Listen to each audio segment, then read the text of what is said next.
Maybe something for the stage.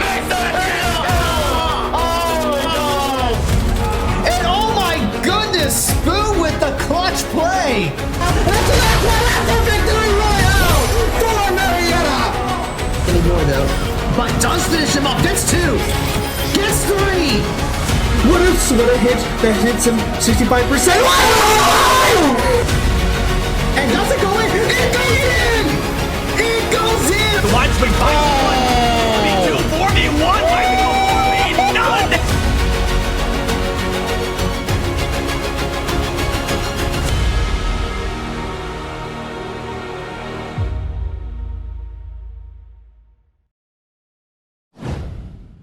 Good evening, Pio Nation. I hope you're doing well tonight. My name is Matt Williamson, and you are watching Marietta College Esports. So tonight, we finally have our Rainbow Six Siege team back. They were supposed to play last Thursday against Clair College for the final match of the NACE Starleague Varsity Premier season this semester. But because the server was acting up and no one could connect, the match got postponed. So we're going to have it today. Although, ironically, the servers came up 15 minutes after the match was supposed to start on Thursday. But that's all right. We're here now. They're already doing the map picks and bans. We're also going to have a special guest, Vincent Anderson, helping commentate our match in just a little bit. So while I'm getting all that set up, let's go over a couple things. So first of all, let's talk about our Rainbow Six Siege team. So we're going to have playing tonight our captain, senior Aaron Crumb Spoon. So this will be his final game of his collegiate career. We will also have junior Michael Funka playing. We're going to have coming in as a sub, freshman Trey Johnson Pelican playing. You may remember him from last semester on our Valorant team, but he's going to be coming in to play for our Siege team. We're also going to have senior Dylan Poles Rez playing, going to be his final match of his collegiate career. We will also have freshman Spencer Stillwater Static playing. And of course, we want to give a shout out to all of our head coaches, head coach Derek Games Grum, and our Rainbow Six coaches, Matt Argerbright Strato and Colin Stafford Knight. All right, let me go over a few announcements. So first of all, we do want to take a minute to thank HyperX for being the official peripheral sponsor of Marietta College Esports. They have provided our facility with keyboards, mice, headsets, mouse pads, microphones. We love the quality of the HyperX gear. We're using their Quad-X mic in our esports room right now. So you're thinking, that's really good audio quality, Matt. Well, that's because of HyperX. So if you want to check out some HyperX, please be sure to go to hyperx.gg/MariettaES. The QR code is on your screen. We also want to give a shout out to Over the Moon Pizza. Every Tuesday and Thursday, they have their game night. So if you go to their restaurant on Front Street in Marietta, they'll have a Nintendo Switch available so you can play some games like Smash Brothers or Mario Kart or Mario Party. And on Tuesdays like today, they will be showcasing our matches. So definitely go over there right now. You got to play about maybe 5 minutes before we get our first game underway. So please be sure to go over there real quickly so you can get a good deal on food and drinks and cheer on our Rainbow Six team. Now, of course, speaking of restaurants, I thought I pressed the button, but apparently it's not working. Hello? Let me see why it's not working here. We'll press the button again. There we go. So speaking of restaurants, we are teaming up with Texas Roadhouse in Parkersburg, West Virginia for our next Dine to Donate fundraiser event. So if you go over there Wednesday, March 27th, a week from tomorrow, you present the flyer that's at the QR code. So you got to download and print that flyer. 10% of your food purchase will go directly to the esports program. This is only the Parkersburg, West Virginia location. So if you're in another area that has Texas Roadhouse, great. Enjoy Texas Roadhouse. They have great food. I love their rolls and their garlic butter, but it's only the Parkersburg location that is offering this deal. So if you're in the area, your support would be much appreciated. Of course, we're always looking for more students for our esports program. We have varsity titles in Fortnite, League of Legends, Overwatch 2, Rainbow Six Siege, Rocket League, Super Smash Brothers, and Valorant. We have our dedicated facility here on campus with several gaming machines, both Alienware and MSI. And I'm pleased to say, because of your guys' support, we are working on getting a couple more machines to help out our students. So thank you so much for that. We have dedicated coaches for several of our teams. Of course, we're always looking for more volunteers who are willing to work with our students. So if you are interested in being a part of that, please let us know. We want to thank all of our volunteer coaches for taking time out of their busy schedules to work with our students. We do provide academic and wellness support. We want our students to do well academically. We also want to make sure that they are in the right mind, body, and spirit. So we do try to emphasize mental health, how to play in a team setting, how to be a leader, how to communicate, how to overcome adversity. So we try to help instill those life lessons. And scholarships are available for high school seniors and college transfers. So you can get more information at our link tree at linktr.ee/Marietta Esports. That gives links to all of our social media channels so you can get the latest updates. It also has links to our esports tryouts. But I'll also give you the links right here because we will have online tryouts on Sunday, March 24th. We'll also have some online tryouts in April and one more in May. But it's just 3 links for our high school seniors and college transfers. You can go to bit.ly/MC Recruit to fill out some information for our admissions department. So that way they have some information about you. Then you schedule the tryout at bit.ly/MC Esport Tryouts. So you can pick one of the dates. And if the specific online dates don't work for you, there is the other option. We have been scheduling a couple of different tryouts throughout the weeks because of when students are available. But then you would also join our Discord server at bit.ly/Pio Discord.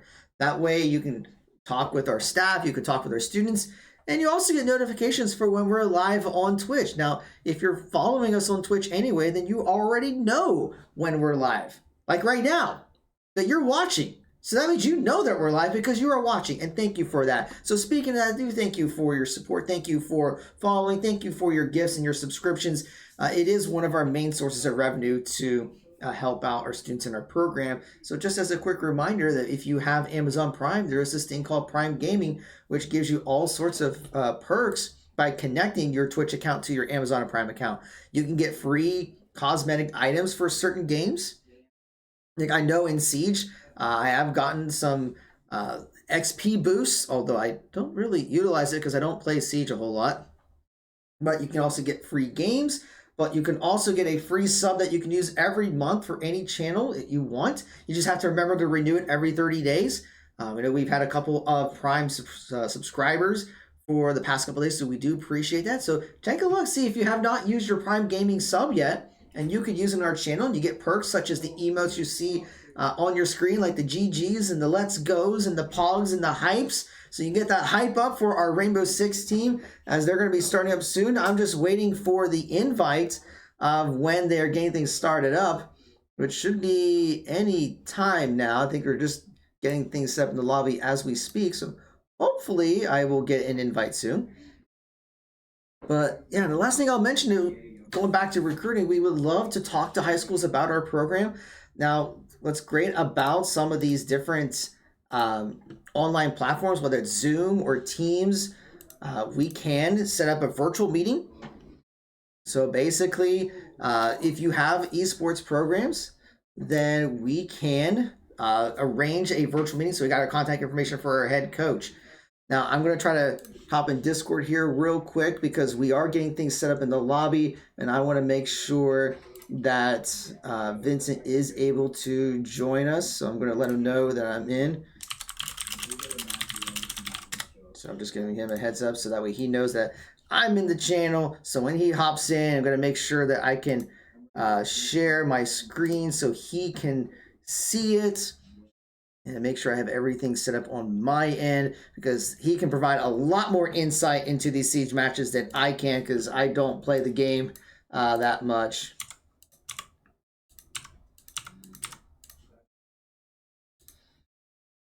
All right, so it looks like the first map is going to be on Oregon.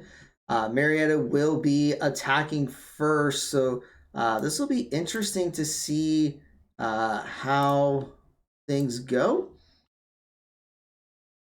I'm going to check to see anything in the chat.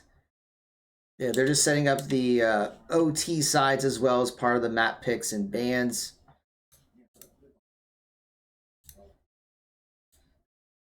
But all right, I think Vincent's going to be able to join us any second now. All right, we're just waiting for everyone to be set up and good to go. Actually, I should probably hop over here. All right, hello, can you hear me? Hello. Yes, yes, I can hear you. And to me, you're loud and clear. I don't know what the chat will say. I guess I'll find out in a couple of minutes, but you sounded good to me. Yep, I have the stream pulled up too, so I'll see if anything is off. But yeah, okay. Go. Yep. So we got in the lobby. Hopefully you can see everything on my Discord, but We're going to be in Oregon. Marietta's going to be attacking first against St. Clair. Mm-hmm. I'm excited. I don't think I see any names that I remember. It's been a while since we played St. Clair, but I know their previous captain definitely has graduated by now. So this will be interesting with a new roster. Mm-hmm. Yeah, I believe, if I remember right, St. Clair is 3-4 in NACE Starleague Varsity Premier, but that's still going to be a challenge for the Pioneers, because I know they've gone up against some really good teams this semester. So it's possible to get a win here, but the Pioneers are going to have to play very well. And it's worth mentioning that Evangelist is not going to be playing today, but Pelican is going to be subbing in his place. Mm-hmm. Which is interesting. Pelican, I believe his name is Trey. I spoke with him briefly before I left the campus last time I visited, and he seems really, really excited to get on with the team and start learning. And it is a pretty steep learning curve, but he is playing a ton, so that's really all that matters. It's just getting your hours in and making sure that you're trying to improve from what you were yesterday. So this will be a really cool game, because I believe this is our very first collegiate game with the new operator Deimos available for both teams to play, which will be interesting to see if any team tries to pick him up for these games, because he is a rather interesting operator. Have you gotten a chance to see what he's capable of, Matt? I have not. I know that the team just played a quick rank match right before going to this, and I think he was on the opposing side, but since I haven't played him, would you mind sharing with me and everyone else exactly how he works? So Deimos is a villain operator introduced into Rainbow Six Siege, and essentially, you know how when you scan an opponent and their little icon pops up on the opposite bracket that shows that they're there? Well, basically, once you do that, Deimos is able to activate this tiny little helicopter drone that he can activate it from anywhere on the map, and that drone will find that person and it will detect that person, and the drone can't be destroyed. It is physically a really small thing that pops up on your screen, and the opponent that is tracked by Deimos's little helicopter is like a permanent wall hack. Not like they have the outline of their body, but there's a little ping that follows them around in real time. So it's not like frame by frame pings. It's actual real time pings with your movement. But the catch is Deimos is also detected by the person that is being detected. So the person who's being tracked gets pings on Deimos as well. So it's like a 1v1 operator almost. But the advantage Deimos is Deimos gets that real-time ping that follows you around, whereas the person being tracked only gets periodic pings of where Deimos is. So they only know where he was the last 3 seconds ago, 2 seconds ago, until he finds you. So he's this, and when he has his ultimate active, he can only use his pistol, which is a 44 Vendetta with a scope on it, that has lots of destructive capabilities with it too. You can make rotates with it, break hatches with it. It only has 6 shots, but not a lot of recoil, and does 78 damage per bullet, which is crazy. So this thing will put people down. And on top of that, Deimos has the most. He has these insane lines that he makes when he tracks you. He has this evil whistle that he does when he finds you. He's such an interesting and awesome character that's been added to the game. But some people are saying he's not that good. Some people saying he is good. And also, when Deimos tracks you, he is the only person who sees the person being tracked. The information isn't revealed to the rest of the team. Only Deimos. So Deimos has to call to his team, hey, he's over here, he's over there, or wherever. So it's kind of like a lion, for example, but it's only for one person, and it doesn't matter where they are, but he will track them. Some notable counters to this are mute jammers. If you're within the radius of a mute jammer, it completely negates the effect of it. And if you're Vigil and you activate Vigil's cloak ability, it also completely negates the effect of it while you're in Vigil's cloak. So those are just a few of the counters that are options for you when playing against him. But I still think he's going to be such an interesting operator to play against. And he has access to frag grenades, and he has Nomad's AK or Smoke's shotgun as his primary options. And he's I believe he's a 2-speed. So really cool operator. But I'd be interested to see if he's going to be more of a ranked based or more of a strategic based. But we'll see in this game. Yeah, that's fine. It sounds like he's a very fun character up to play, but also very well fine-tuned, which is something you don't really see a lot in newer ops, that they have the tendency to be overpowered. Yeah. And the fact that it does not matter where you are on the map and he can just find you is really, really cool, because he can select which operator he wants to find. Say there's a very strong operator that he wants to single out, or a roamer that he wants to single out. He can select that operator and find it. He can do that up to 3 times per round, but it slowly regenerates throughout the round. So you can't use them all 3 at once at the beginning of the round. You have to wait a little bit. But still, that's a lot of intel that he just gets for free. And with again, the only way of countering it is by being within a mute jammer or having your cloak activated. And it's not like it gets it away forever. The second you step outside the mute jammer radius, the effect will come back. The second you end Vigil's scanning ability, the effect will come back. So it's like you have to also be within that sort of realm. So that's what makes him still kind of have an edge over you in the 1v1. So these bans are looking pretty interesting. Yeah, the Osa ban really stands out to me. And this is a Marietta ban as well. We are on Oregon, and I can see why OSA would be pretty useful. As we know, on Blue Bunker, you can set up a shield far outside of supply of the supply connector room, or like a small box room, and get some good angles. Or you can do some nice OSA plants. So I can see why you would want to play her. But also, she's countered by impact grenades and C4, so she's not incredibly like dangerous. But I can see why people wouldn't want to deal with her. Warden ban makes sense, and Azami recently got nerfed, Matt. Essentially, Azami throws those concrete pancakes that we've seen, but now they have a health pool, so if you shoot them enough times, they will break just to normal bullets, but they have to be shot a lot. But that is a nerf that they've been giving to her, so now they're no longer technically bulletproof. They can be broken eventually. Yeah, St. Clair decided to ban her anyway. Yeah, so I think it's just because she's still good, because you have to dump a whole mag into it to break it, which is just really tedious considering she has like 5 of them. So they just decide, you know what, we don't want to deal with anime. So this just shows the community still believes she's really, really good. So in terms of the setup we have here, we have the classic kids bedroom site.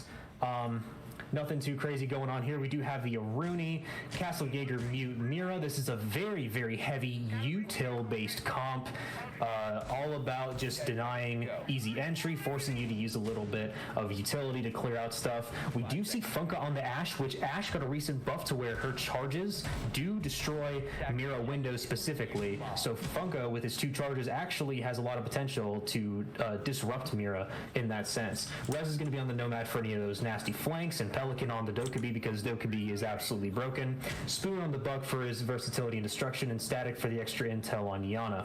Mind you, they do not have a hard breach, so this will be very interesting. Marietta is going to be starting on the small tower side, with Funka slowly pushing showers and following the Iona clone. We do see that Yana does find one in kitchen, alerts the rest of his team, and then Funka follows Rez's drone into showers and down Showers Hall to make sure there's no pesky roamers. We see them grabbing a bit more intel security, top freezer stairs. Not a lot of roam pressure, and I wouldn't expect that too much as, you know, we have again, we're really, oh, actually, never mind. Funka does take out Rapid. Or no, Rapid does take out Funka, but he's going to lose a little bit of HP in the process, but no trade coming out from Marietta. So we do see that Rapid, since he's put all his util down, he can just go run around and do whatever he wants. So that'll be the first pick against Marietta, and Charm does take out Spoon, which means now we're going to be in a 3v5. So this is already pretty tough. There's still a minute 48 left in the round. Still a lot to work with, but we're going to have to get some picks here established in map control. Rez is going to be nomading off the top main stairs, while one sits in bunker, just waiting for someone to push up. Seems that we're still having a little bit of time trying to see if we can establish a little bit of control of these of kids' dorms. Rez is going to take a little bit of damage. It might have been from fall damage. Gets to half HP, and Rabbit does take out Static with that DMR, which DMRs are really good in the game right now. So now Pelican is trying to figure out which way he's going to try to push from, how he can coordinate with Rez. Rez is going to be repelling up to him to try and get some util off, burn this Aruna Gate. Actually, he might drop back down to try and go through showers, get a multi-pronged push going right here. But Rapid does take down Peloton, and that's a triple kill for Rapid. And now we're going to see Rez slowly walk up the barbed wire up to the top white, but he is stopped by the Aruna Gate. He's going to have to burn that. 48 seconds left, but he does take down Jox. That's one pick for Marietta. But I'm not sure if we're too far gone here. We really will have to get some good picks off. But he does get a second on the key Corey, sorry, but Rapid does finish Rez, and that's going to be a 4K for Rapid. Really, really good showing from the Aruni there. And that's going to be the first round going to St. Clair. Lots of tough picks there. Yeah, I mean, Spoon and Funka are trying to roam as much as they can, but getting picked off early on just really halted Marietta's progress. Yeah, I agree. And yeah, like I said, since the Aruni, all she has to do is put down her little gates and her barbed wire, and she can just run around with her DMR. And DMRs, from what I've heard, they're two-shotting people really efficiently right now. And I wouldn't be surprised. Just the sheer amount of damage they can do in such a short amount of time, it's being something that's just ran a lot. We're going to see that St. Clair is going to be now going to the basement site since they've won upstairs, and they're doing a typical rotate, extend into blue, open up the supply single wall so they can look into the big tower stairs, the back stairs. Some normal stuff. We see a good amount of trap operators. We have Fenrir, Thorn, and Legion. That's a lot of traps that the attackers are going to have to deal with there. In addition to the Cade for the hatches. And of course the Mira again, but we're going to see a very, very similar comp, except we're going to have Pelican on the Hibana so they can open up these hatches, as well as Static on the Twitch, which can counter Mira windows. But like we said, Funka's Ash Charge can also counter these Mira windows. But it seems that we're going to be doing another small tower push. Again, methodically droning, trying to get some more intel here. I don't think we see any of the defenders except for the Thorn upstairs near Z Hall. And Spoon knows that that there was someone near these top freezer stairs. And he's just trying to figure out exactly how he can get that first pick. There's a drone to get a bit more intel and security, but he gets shot from top freezer, most likely. I'm not sure exactly if he heard. But he sees the tracers from the bullet on the top right, but he's not sure if one is in security or if one is top freezer stairs. But I think now he knows. And now currently swinging over to top freezer stairs. This rumor might get collapsed on pretty soon. And Funka just barely misses his timing to get that pick onto the top freezer stairs guy. And a top freezer does manage to take down Pelican, but he gets traded. That was a really good trade, but that was probably the worst operator that could have died in that scenario, because now we have no hard breach for the hatches. So now Marietta is going to be in a tough spot. They can't get security hatch now at all. They can't get any meeting hatch. I mean, I'm fine with taking a trade there. You know, now there's no Fenrir on the board, but now no hatches can be opened anymore. So that's going to be tough for us getting onto site. But we're going to have to just figure out a new way to push down from one of the staircases. As you can see, Marietta is trying to get control of Green Hall. One rumor is pushing back down the back stairs, pre-firing a little bit up top. This is tough. This is really 1 minute remaining, and we cannot get any hatches open. This is just going to be a really, really tough scenario. I feel like I don't want to like speak negativity into this, but that losing the only hard breach that early into the round on this site is really, really tough, because now you are forced to go down all the staircases, which is going to be a little bit harder. We're going to have to go for some crazy picks here. Mira is going to be holding the laundry walk in, while Funka and Spoon are going to be creeping down freezer stairs to try and get some sort of play off. Perhaps they can pre-fire the Mira. Is sitting in the laundry closet. But there's the Thorn getting the nice pick onto Funka, but Spoon does manage to refrag, but gets refragged again by the one on site. One down long haul, and Rez also gets taken out from the mirror window. But there's not much that Static can do with the mirror window sitting there staring at him, but he does get a nice pre-fire, and now there's one long haul that he has to worry about, but the defender's just going to tuck and wait for him to plant. And that's all that they can really do in that scenario. Again, running out of time, and running out of options. That's really what Marietta is struggling with there. But a nice pick from Static onto that mirror, nice pre-fire. That was a really, really good play there at the end. But yeah, as you can see, Matt, like that is it. Like, I don't want to make it seem like it's that big of a deal, but losing your only hard breach when it's a site that has security hatch, meeting hatch, it has multiple reinforced walls you can break. When those physically can't be broken anymore, the rest of the game, it's going to be tough for them to really sum up the options that they have. So my advice is to just, if they're going to have a hard breach, really keep them at the back of the stack. You do not want them to die first. That is just rule number one of Rainbow Six Siege. We do see an interesting comp here. Spoon is on the glass, Static is on the Capital, and then we have Pelican on the Thermite. So we have another hard breach here in this scenario, but this might be, they might be going for a stage plant here onto onto the meeting kitchen site. If we look up here near where Jaeger is and Kaid is reinforcing right now, there's the stage wall. A lot of times Marietta, they have been successful on strats in the past where they open up that wall and then they manage to get a smoke off and then start planning.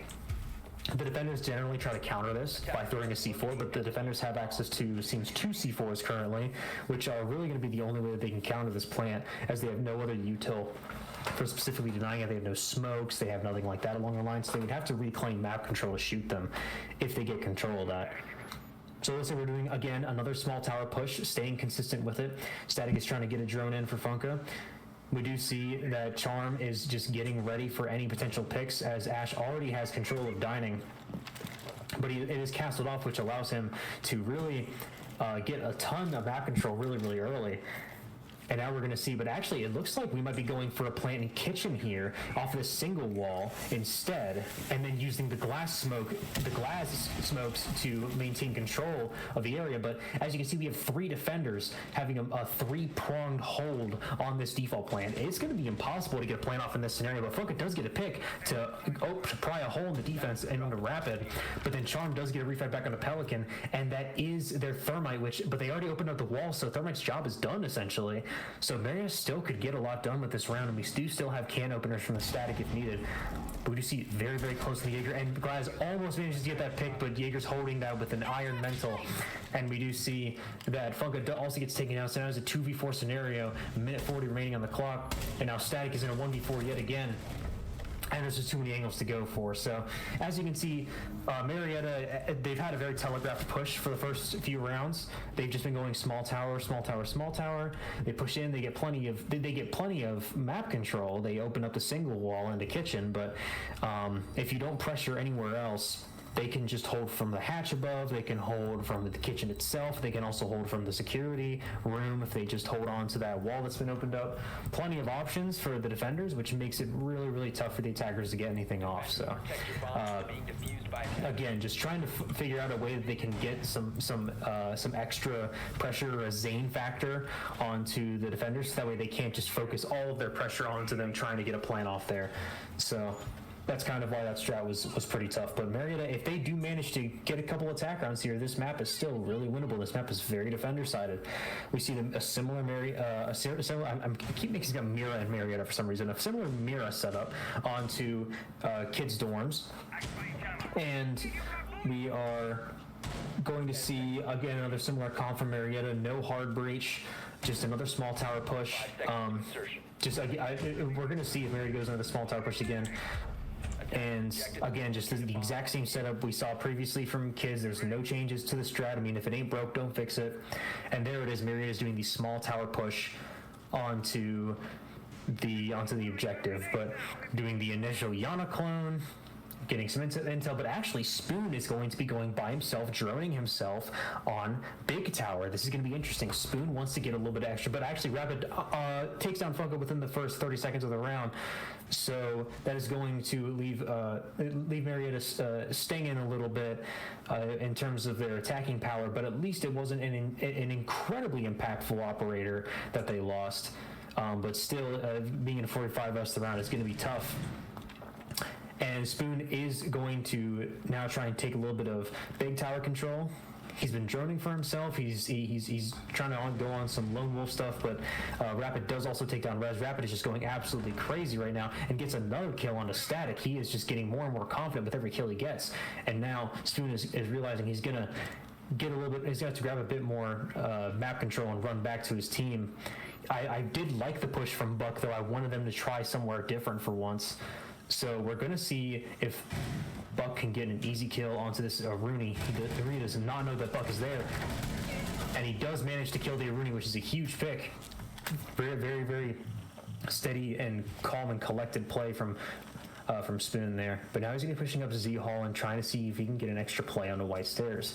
But actually, it seems he was just checking the Z Hall flank, and now he's going back up to shoot the default on top armory, but we have 2 of the defenders holding top armory.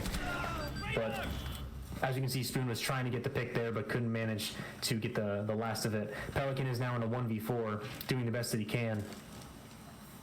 Again, the DMR meta right now is just it's so real. Just seeing that if you can reliably two-shot almost any operator in the game, I can see why it would be so useful. You see that Marietta doesn't. There's yellow pings really close onto the defender, but Pelican does miss his flash into garage, but it doesn't matter because the DMR is just so powerful. And now we're going to see Pelican try and get control of all of the cameras on the map so his teammates can feed him intel while he tries to take down the rest of the opponents. 30 seconds left, 1v3. Doable, but very difficult. Let's see what Pelican's going to do with 2 flashes in hand. Plus 21 HP. And there is the vertical hold. There it is from the mute. Really, really cool. So yeah, that was pretty good angle advantage. The doe could be didn't really realize that, but looks like Marietta College is gonna have a timeout. They did lose 4 in a row, so they have to get some attack rounds here. They know they will not win this map if they do not pry away at least 2 attacker rounds. So they're gonna take some time and just figure out what they're doing, figure out what's not working. They're really just letting Rapid get away with too much stuff.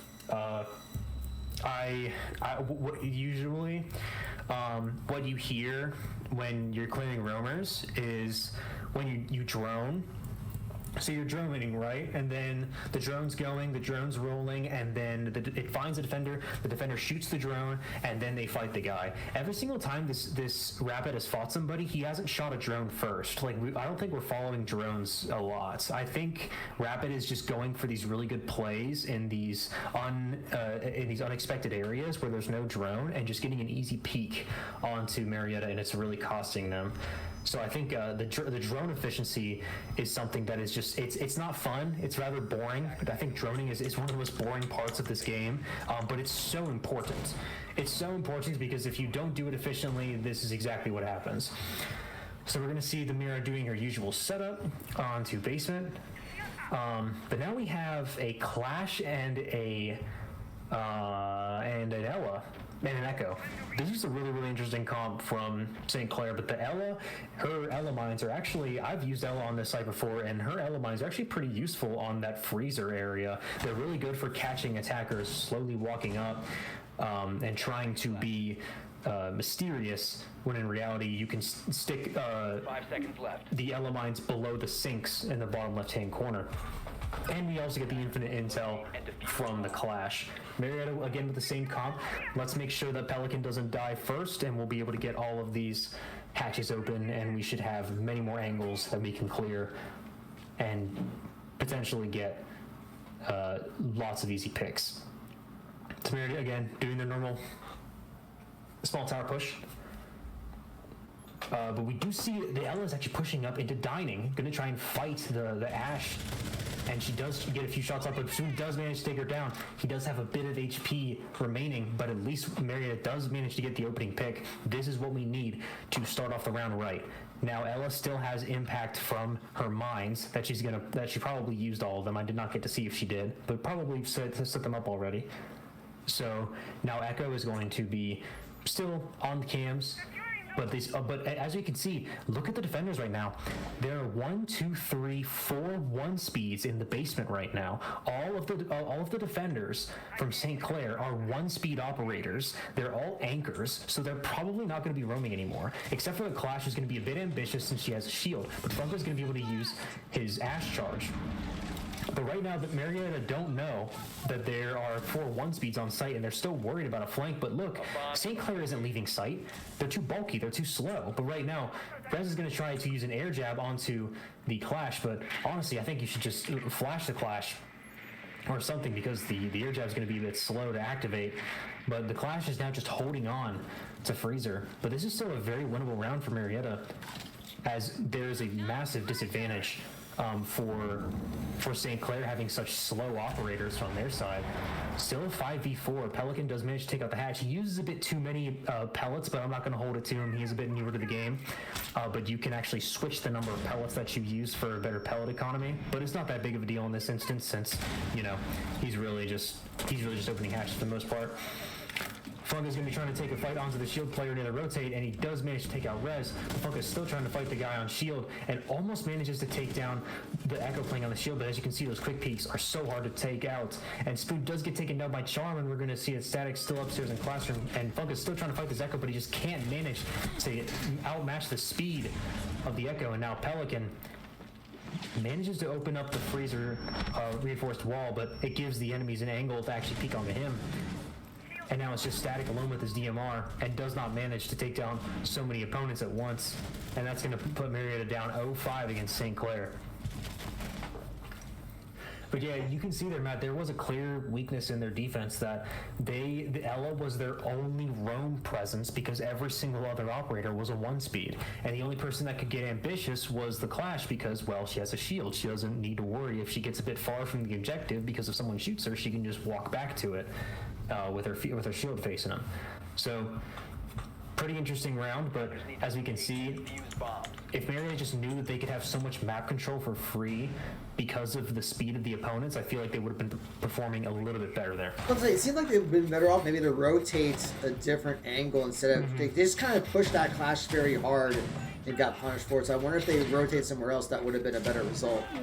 Yeah, I think like pushing the Clash is good when she's very far away from her teammates. Like for instance, at those stairs, that's not bad because her teammates can't really position to get close to her. But once she was moving back into freezer there, and she had her teammates in classroom, or sorry, in laundry to help defend her, that's when it's a lost cause. But when the Clash gets over ambitious and pushes a bit farther than she should, that is when you can fight her. But in that instance, once Marietta was just a bit too slow to take down that Clash, and at that point, you just got to rotate back. You got to go backstairs. You guys still opened up security hatch. You also could have opened up meeting hatch unless it was cated, and you can also go down like backstairs or something. And I think actually a meeting hatch was cated, so that might have been a problem with it.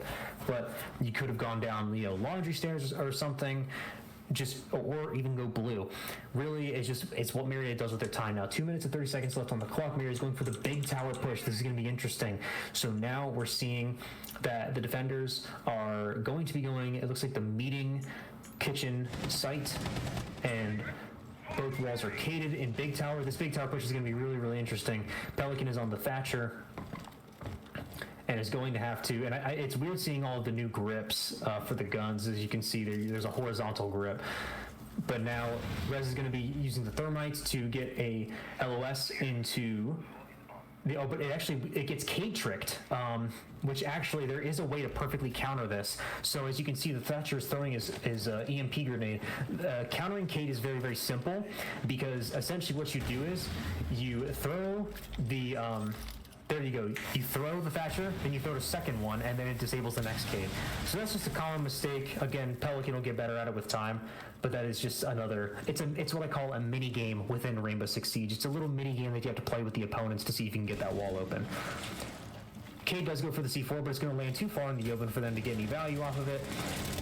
Cade's going to attempt to get an extra pick, but he does manage to do it, but Rez does manage to refrag the Cade, but Rapid takes out Spoon, so that's going to put Marietta in a 3v4. They're in a 3v4. Still a minute and 15 seconds left on the clock.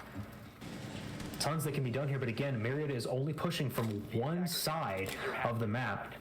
All of the defenders get to focus on this one breach, so Funka tries to open up a new angle for the attackers to go through, and we do see that Rapid gets a bit over ambitious, and now Mario's in a 3v3. Really, really good play by Funka there. But now we need to get a bit more map control, as we can't just walk out on the stage still. There's still a lot of pressure that needs to be applied, and Funka's walking up on this bullet. No one's on the bulletproof camera, but there is a beeper that's going to tell them that Funka is close to kitchen. But there is one holding the vertical holes above, and that's such an excellent angle to hold by Corey. Really, really good job there. But as there's no vertical control, it's going to be really tough. And then Jox on the stage gets to manage to get a kill on the Rez, and now Static is alone back at T1. He's going to have to fight the Jaeger pretty soon if Jaeger does peek out onto him. But Jaeger's still holding close. But Jaeger does manage to peek onto Static perfectly at the right time, but Jox also manages to flank from below since he dropped the hash earlier. So really, really good rounds. from St. Clair, and that's going to put it at an 0-6 split for Marietta. So they'll have to win. They'll have to win every round from here on out until it gets to 6-6, and then we can go to overtime, and then you must win by 2. And as you can see, we've gone on the attack, we see that Deimos is being used by Salty Boy, so we'll actually get the chance to see how Deimos works. Now again, look, Pelican is playing Mute, so Mute is one of the counters to Deimos, so we'll get to see some prime gameplay from some collegiate players on how Deimos is played. This is going to be really, really interesting. So we're going upstairs again, but we do see that Jox is going to be playing the Ace. I'm not really sure why Marietta never tried a hard breach on this site when they were attacking this match, but we do see that the comp coming out from St. Clair, other than the Deimos, is pretty orthodox. You just have the normal Buck for the enhanced soft destruction from below. You can also have the Nomad for any flanks, and then you have the Thatcher and Ace for the wall. And then I guess this little wild card operator, Deimos, is going to be used to get some extra intel on the opponents. So I'm really interested to see this gameplay right now. And Marietta is going to be using a pretty good comp. They have, again, Static loves playing Fenrir top right stairs. Spoon is on the Goyo. Rez is always on Maestro.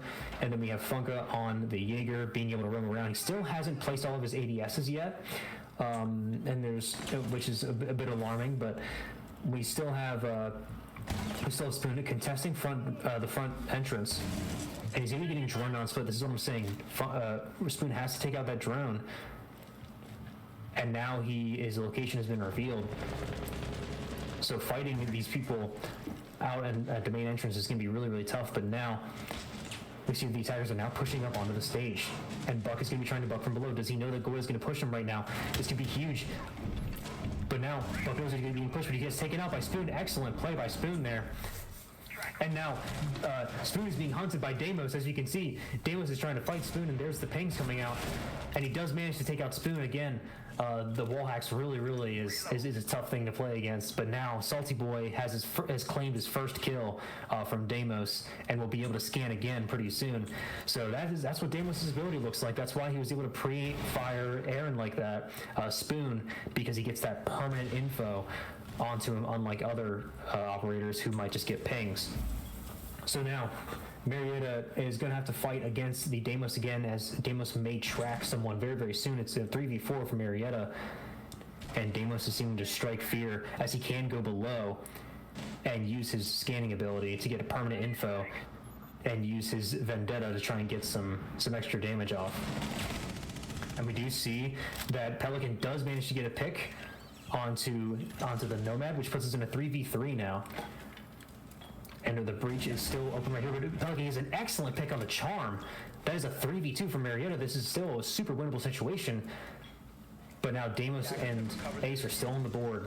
And we're going to see what these attackers go for here. We're going to see that Deimos is going to be wrapping over to Attic to try and push, trying to do a late push. There's 40 seconds left in the round. Still super winnable, but Pelican has to hold on to this area. But he sees the nades coming out from Deimos. Let's see what Salty Boy does with this operator. And now he's tracking the mutes, and he manages to take him out. And that is the beauty of Deimos right there. Instantly takes out Pelican with his tracking ability. And now Maestro has been targeted by Deimos, so he knows exactly where he is. 15 seconds left. A bomb has been located. And now Rez is being targeted by Deimos, and as you can see, there's that little helicopter drone. But only Deimos knows where he is. And now one is going for the plant. And now Deimos finally claims his last target and takes down the rest of Marietta. So there you go, Matt. That's what Deimos is capable of. Yeah, that little helicopter can see being very annoying. That they know they're being tracked. But... So yeah, because he gets real-time permanent info on you, and you only get ping by ping info, which puts you at a little disadvantage. So that was a really, really cool round to watch, but I'm sure that Marietta was definitely annoyed by the power of Deimos' ability right there. So that's gonna be the first map. Marietta we'll have to fall for, but we're gonna be going in the next one, which is gonna be Skyscraper, which is really, really interesting. I did not know. I forgot Skyscraper was in the map pool for competitive, and Marietta will be attacking. Actually, wait, no, we're not. Okay, we're Yeah. going club. Okay, good. I was like, what? I thought it was like preset or something. I was like, okay, like I must have not seen an update or something. Yeah, club, that makes a lot more sense. Marietta will be attacking, but No, actually, they're defending. Attack. They just swapped. Okay. Yeah, they just now got it all set up. Yeah, Marietta will defend first on Clubhouse. All right, that's good. Yeah, so we're gonna have to see exactly how we're gonna be tackling this one. I'm seeing an instant replay I saw the replay from the stream of Spoon, a live reaction of him fighting Deimos, and he does not look very happy going against him. So again, Deimos is just, it's such a cool operator to play against because he is like a villain, and you like to think of him like actually just being so powerful because he is like the sort of the evil side of Siege. So it's really, really cool gameplay to watch and how competitive it is. I'm interested on how we're going to be seeing this next map as St. Clair starting on attack and how they're going to attempt to tackle. I predict Marietta is going to be going basement first. I like to go basement first on Clubhouse personally because it's such an easy site to defend and it's good to start off on a good note. But they could go CC first. Many people agree that CCTV on Club is really one of its worst sites, just because if you lose control of rafters, it's again your queen of the chessboard, and if you lose that, it's just over. But since it's such a well-known map and such a loved map, people will still go CC just because they know the site so well. So that's just another reason that they might go there. But also Gym Bedroom's a pretty good site comparatively. So yeah, we'll just have to see. And I wouldn't be surprised if they decide to go ahead and ban the Deimos, just because they banned the OSA in Oregon, which I don't think is as useful in Clubhouse. So they still need to come up with an op for their offensive ban. So I wouldn't be surprised, especially knowing that St. Clair is going to be on offense first, that we probably won't see Deimos in this match. Mm-hmm. Yeah, I wouldn't be surprised if they try to ban him because, again, although they did have mute, I didn't really stop the Deimos that much from using his ability. But that is exactly why it's just so difficult to do anything with, because it's definitely more annoying than a Lion track, because you get that real time information, whereas Lion's just gonna give you pings. So it's like a better Lion, but it's only for one opponent, which is pretty cool. All right, it looks like everyone's taking a couple minutes to breathe a little bit. And I think we'll go ahead and do the same thing. So if you need to get up and go around, but yeah, we'll take a quick break. And when we come back, it will be Game 2 of Marietta College versus St. Clair. So don't go away. We'll be back in a few minutes. Sounds good.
right, and welcome back, everyone. I think we are going to be getting the next game started up very soon. Checking here, looks like St. Clair is ready, so Marietta should be starting up very soon. I know they talked things over, but I don't know what the game plan is yet, but we'll see if they do decide to ban that Deimos or what they're going to be going with for their first bomb site, but yeah, we should be starting any minute now. Yep, sounds good. Can you hear me? Yep, I can still hear you. All right, sounds good. Yeah, whenever Marietta gets back, we should be ready to go, but yeah, I think Marietta will. They've been starting CC a lot recently, and I've been meaning to tell them that I think with mentality on this map, they need to go to a site that's just going to be easiest for them to defend. So I would want them on basement. I really want to see them try to impact trick more, as that's actually still something that you can do that's very impactful. I remember actually playing against I have played against St. Clair, their older stack, on this map. I actually remember playing against them, and I played on basement, and I impact tricked against them, and it worked actually pretty well. So I guarantee it's still doable against them. So, but back in those days, we still managed to get a good amount of rounds off against St. Clair. I think we got at least 4 against them. So, and that was from I think Alex played at the time. It might have been Funka or someone else. We got some good picks of Bandit as well onto CC. So now we're going to be getting into it. So let's see what bans we got. Mirror is going to get first ban because they're on defense. They get the first attacking ban. Let's see if they do take out the Deimos or if they're going to go with something else. Taking a bit to the side, there might be up in the air for what they choose.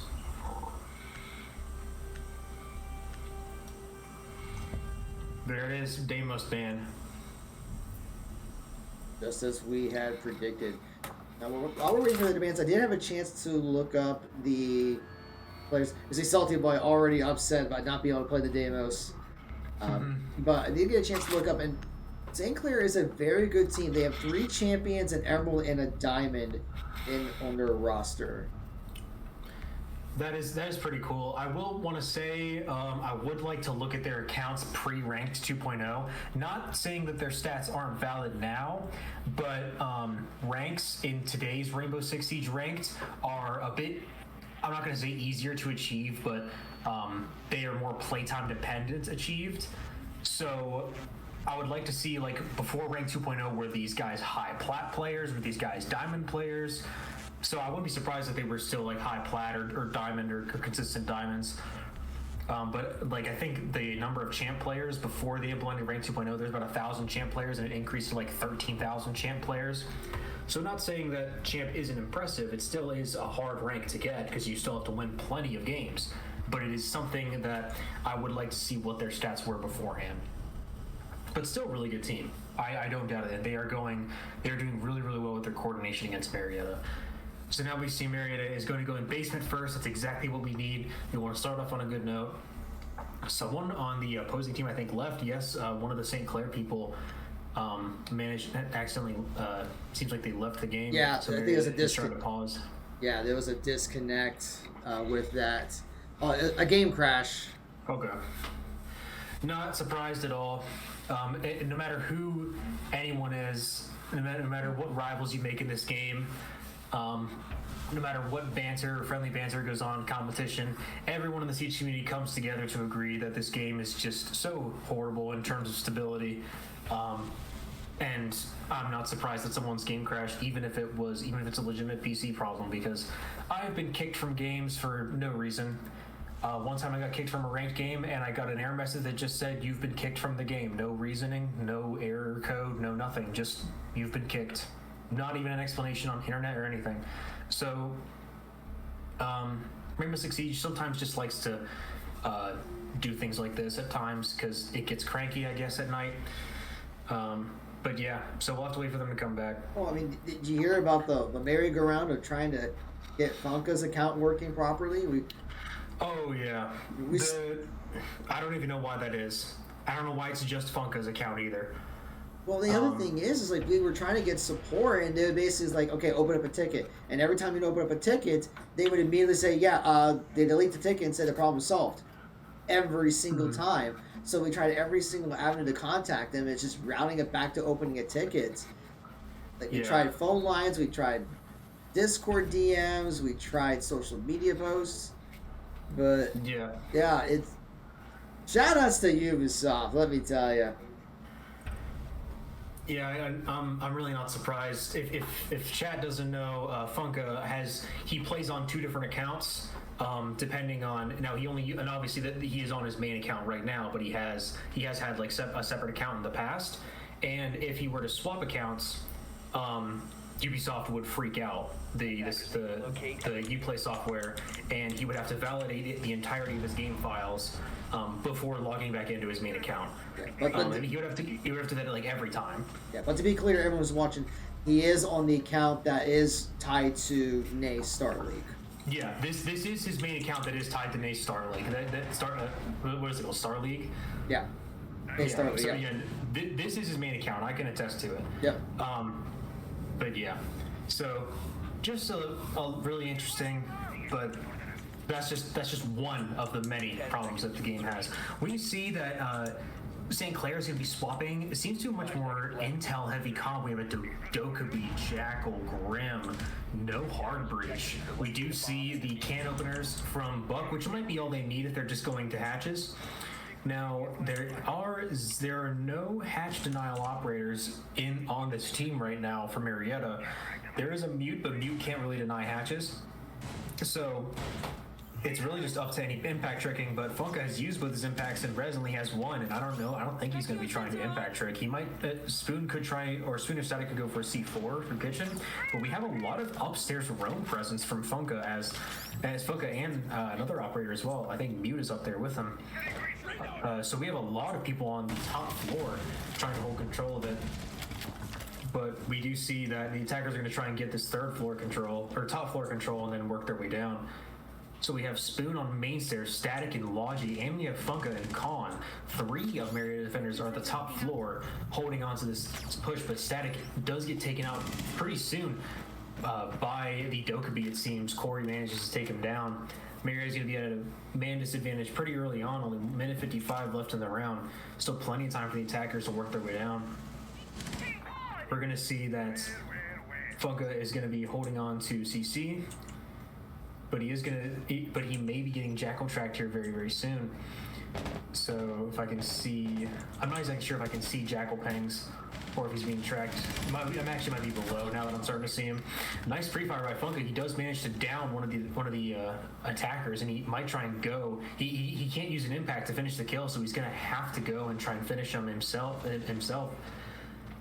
And it seems that the Jackal is gonna just have to tank the bullet there, and that puts Funka puts Marietta back into a 4v4 scenario. But now there's one top red, and he does manage to take out Rapid. That's an excellent play by Funka, but he does get refragged from main stairs. So now Marietta is in a 3v3 with still a lot of map control to be claimed by the attackers. Still 55 seconds left on the clock, still plenty of time. However, the attackers do not have any hard breach at all, so they cannot open Moto Hash. They cannot open Kitchen Hash. This is still really, really, really good for the attackers. They kind of messed up here. Now they have to push through staircases. They have to push through that blue hatch or something. So it seems that the attackers are looking to just make some moves on the main stairs. Spoon is just holding on to Kitchen. Now, vertical play in the Kitchen is not going to be that big of a problem, which is why Spoon is much more comfortable holding on to Kitchen now, as the only vertical play that could be made is if Thatcher put down a breach charge. But Pelican does get taken down after peeking main stairs. But Spoon is not able to get his fix, but he does see that one is in main long hall going on the Logi. And now Dokkaebi is 1 HP. And we do see it's a 1v2, but both operators are extremely low on health. And now all of the Bs being used are really holding Spoon back, but he does manage to get the C4 kill. Now there's just Thatcher left with 1 HP. Can Spoon do it?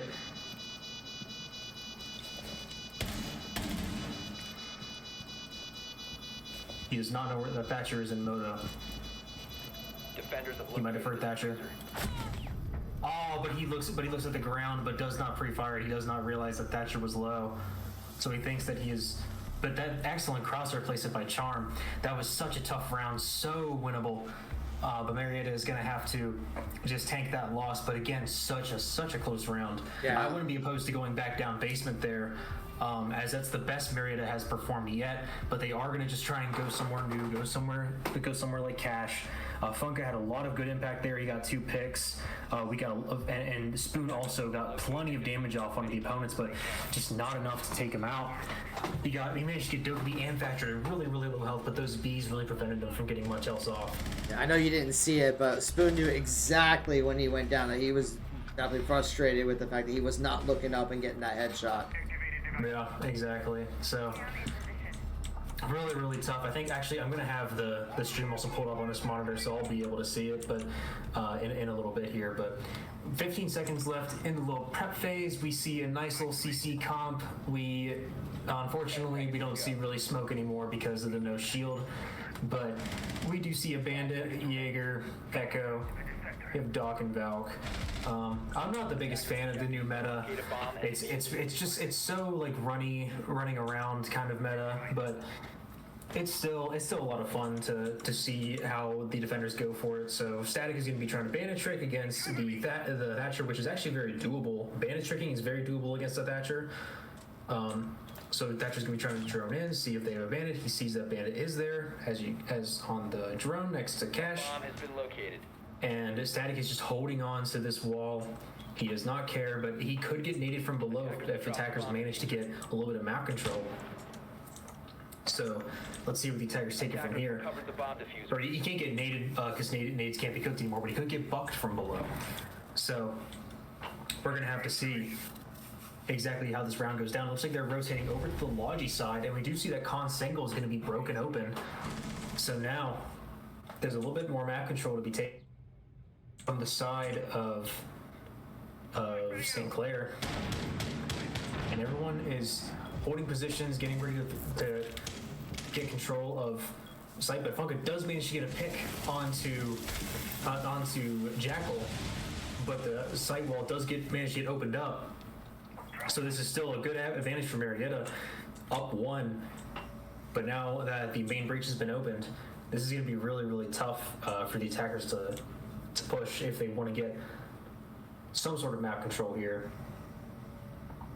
Again, being real still, the attackers are trying to get more info, starting to push into Khan.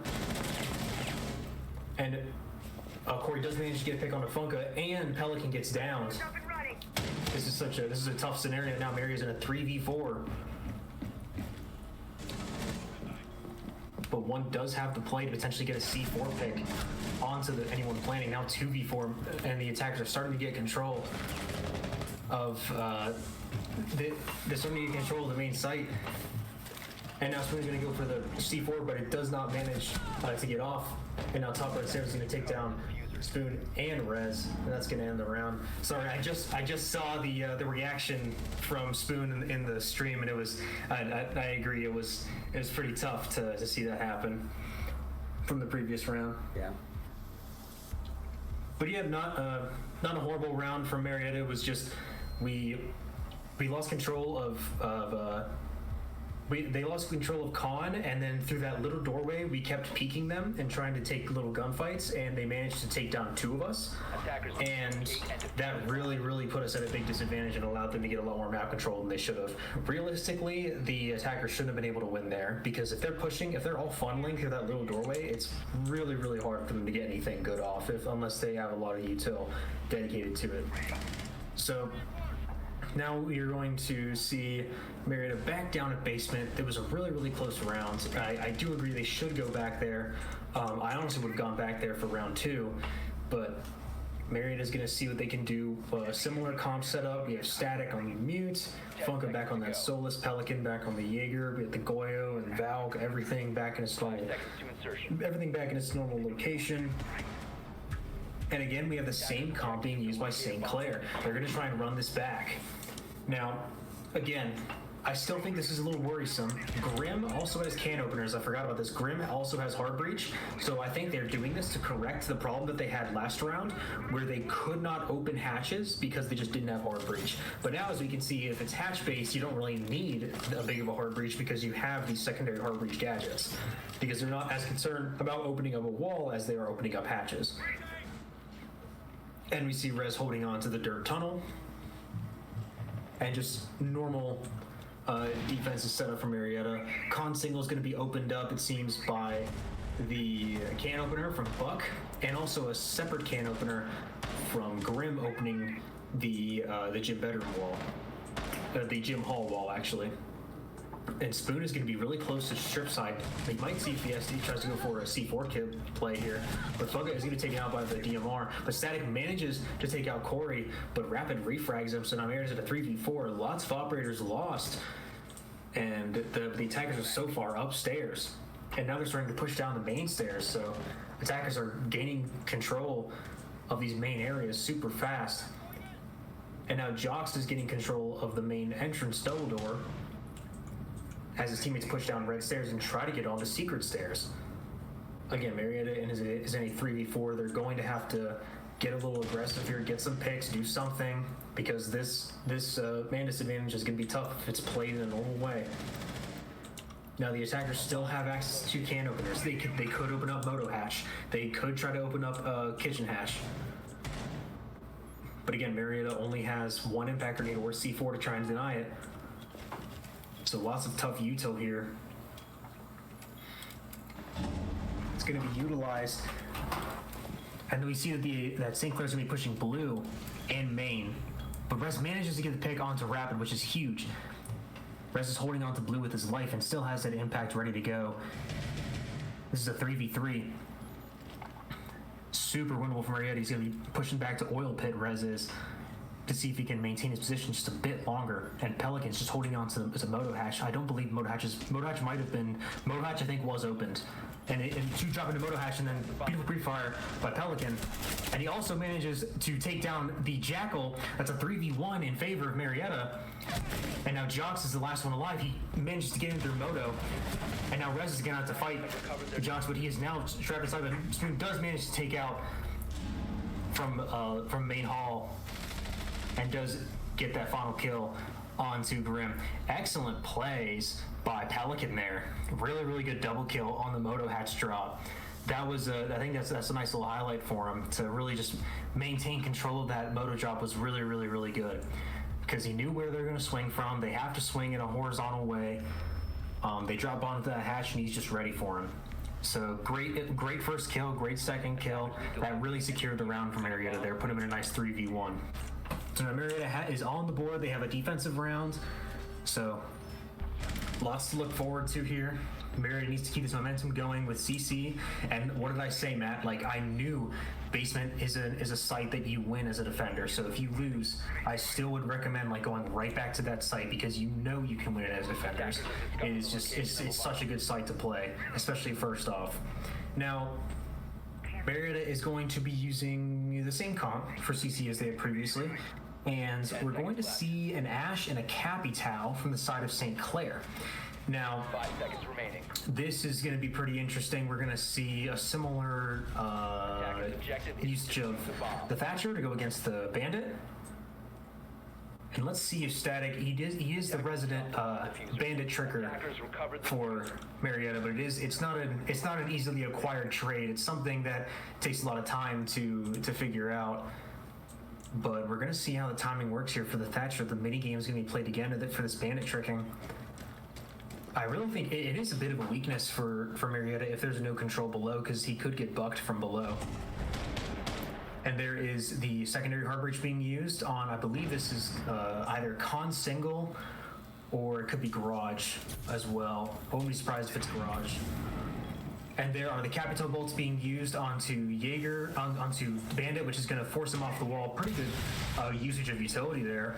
That way he physically can't Bandit trick it. And it's also going to put Static at very low HP. He could really use a Dock Stem right now. But then the Con Single is going to take down one of Marietta players, Pelican dead, as well as Salty Boy taking down Rez. Static's gonna be at very low HP trying to hold on the top red, and he gets thrown out. He's gonna try and pre-fire one on Khan, but it just doesn't matter. Corey is on the Ash. With the R4C, Funka does manage to get a frag back, and Spoon as well on a rapid 2v3. And Spoon is fighting for his life here at 1 HP, trying to pre-fire red, but now he's gonna try and get a C4 onto the planter, but he doesn't have a C4 anymore, which is really, really tough. And no Echo Drone to deny it either, and now Spoon is in a 1v3 with one shred of HP left. And he does manage to take down the top red player. Excellent play. And now he has to fight back up rafters. Not a ton of time. And he is going to be taken down from the drug table angle. I love this angle so much. This angle that Ash is using. I've used the SMG-11 on it, and it is an amazing angle if you're not expecting it. But nowadays, I swear, Matt, when I started using that angle more often, when people would walk up those Raptor stairs, they would just be pre-firing it as they're walking up, and it was just so annoying. So I had to stop playing it because people were just so done with me playing there that they would walk up the stairs and just start shooting that. I was about to say, it just seems like a really good angle because from that distance, you can prepare for whenever they go up the stairs, but they're not necessarily prepared for you to be on that table. But if they're just pre-firing from the get-go, there's not much you can do. It's like, well, I would kill them like 2 or 3 times, and they would realize where it was, and then they would just start, and they would walk up and just start shooting, and I was like, okay, I'm never doing this again. So it's like you can do it until they know what your game is, and then you're like, all right, I'm not playing here anymore. They're just gonna pre-fire it. You just gotta change it up. You do it once, and then you just gotta find another similar angle where you can get them from a different perspective. Exactly. That's just, and that's exactly what happened there. Spoon had not been conditioned to get ready for that angle. He wasn't conditioned they were going to use it, and he uses it for that free pick there. So really good play by St. Clair. So now we're going to be on the gym bedroom. Static's going to be on the alibi, as well as we're going to see the Maestro from Rez, Spoon on the Legion, and then we have the Jaeger Echo combo from Funka and Pelican. And we see the Osa coming out from Salty Boy. So I'm interested to see how this is going to be used. Funka might try and do a little run out onto the CC balcony right here. There's 3 operators on it, and I don't think it's Claymored at all. Funka tries to go for something, but he might have been pre-fired. Probably because of that pre-placed drone that might have been on him. Funka's trying to just get a little bit more disruption going. Attackers have located. And as we can see, the attackers, they're still trying to clear out Funka right here. And Rapid does manage to take out Funka from top red, most likely. That's going to put Marietta in a 5v4, or 4v5, which is not what we want to see. Rez is going to also be at half HP, so Marietta's going to have to go for some pretty big plays. Spoon is just holding on to the weight rack. Trying to see if he can get some sort of pick off. Changing mag. He drops off of Jim. He wants to get out of such a disadvantageous scenario.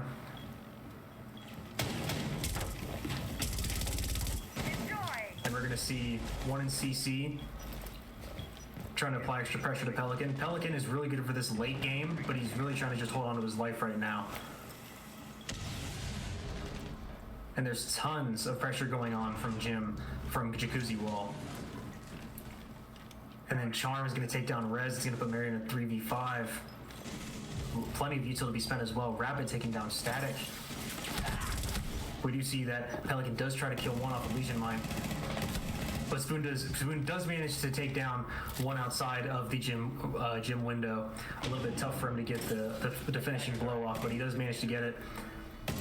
We see that one is almost walks right into Spoon's crosshair. But now he has to reclaim control of Lodging. He might be peaked right here. Yep, there it is. He didn't realize that Rapid was going to be holding on to that. Really nice cross from Rapid, and that's going to put Marietta 1-4 in terms of total rounds.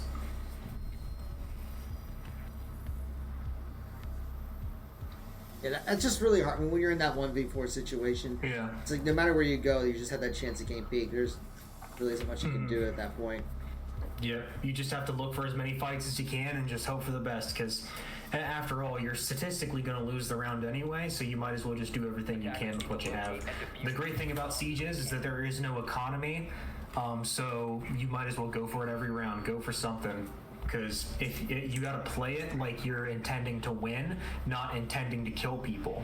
I think that's what makes people lose clutches. Because I mean, obviously I'm not the greatest player in this game on the planet, but I've played my fair share of clutches, and my advice is you have to play it like you're gonna have time to defuse, have time to win, have time to do etc., and kill everybody at the same time. You can't play it like you're just trying to beat someone or kill somebody, because that's not what wins you the round. You have to play it with the expectation of winning, and that sometimes requires you to be lighter on your feet. Now we're going to see that Marietta is going to be back on basement since the rounds did reset and we played 3 rounds that were required. Marietta can now go back down to basement and try to pry away one more defensive round, which is really what they need. We're going to see St. Clair back onto the Grim. They're going to be using these 4 can openers for the strats, and Charm does take out Funka really early. That's a big disadvantage for Marietta. Funka tries to get an early pick there, but it seems that he's unsuccessful and does get taken out very early on. So that's going to put Marietta at a big disadvantage, but Funka still has his Malusi gadgets that are going to affect the round later on. But now Static is kind of put in a tougher scenario now, almost all alone up top, except I think Spoon may be along with him. Actually, yeah, Spoon is still upstairs in gym, but he does get pushed by the Dokkaebi walking in through the gym side. So he probably had a drone following right in front of him. And now Static is going to have to be fighting one. He does manage to have downed one, but he gets taken down from Khan. So it seems that one Rapid was downed by Static. So really good job there. But now Marietta is in a 2v5. Simply because of how many picks were lost so early on in the rounds. It was not a good early pace. But now Pelican has to melee his own bulletproof camera because Dokkaebi has access to all the cams. So now the Marietta has to shoot their own cameras so that way they don't get detected. There's Pelican holding on to that Moto Hatch drop. I think the attackers know that drop is very dangerous.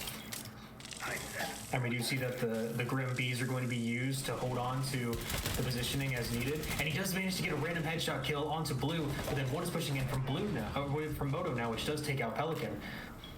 Now Rez is in a 1v3. He manages to take down one holding onto the Blue rotate, and now one pushing up from Secret Stairs. Still very winnable. And now he hears that one is coming in from the Malusi gadget and does not manage to get the pick, but he does know that one is there. He's going to push in through this rotate on the right side. But the defender's going to hear him, but actually he doesn't. And Thatch gets taken down. So now Dokkaebi is all alone by herself. Attackers recovered the diffuser. It is a 1v1 against Rez, but they trade and Marietta win the round. An excellent trade. Yeah. And Marietta does take that round. We'll take that. Rez was able to shoot first, just a split second, but that's exactly what they need to go into offense. Really good round. That gives Marietta just what they need. The 2 defensive rounds, still super winnable, but now Marietta has to go in this guns blazing. They need to take these rounds. They need to hit the ground running.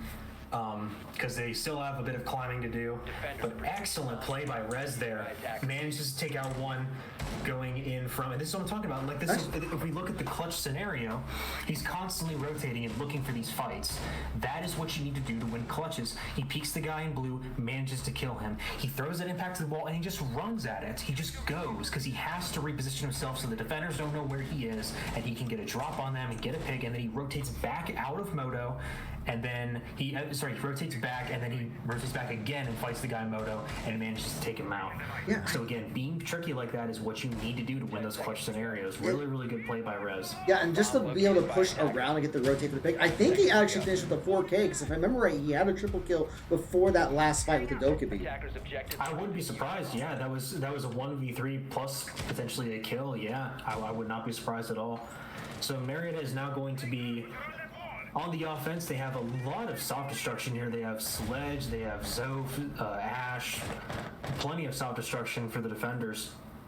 But no bucks, so bucking below for the Bandit is not going to be an option here. But we actually see that the site is going to be gym bedroom, and we're really going to see pushing CC is going to be tough against Jocks, but it's really all that they have up there. So Rapid is also holding on to the lower part of garage, and Sledge is going to try and pre-fire in through the garage walls as they have not been reinforced, which is a huge disadvantage. So Rapid has to leave garage because he can't stand being shot at in the back and being shot at from the doorway at the same time. Spoon, not sure if he had rotated out yet. Trying to drone in to make sure that he's gone.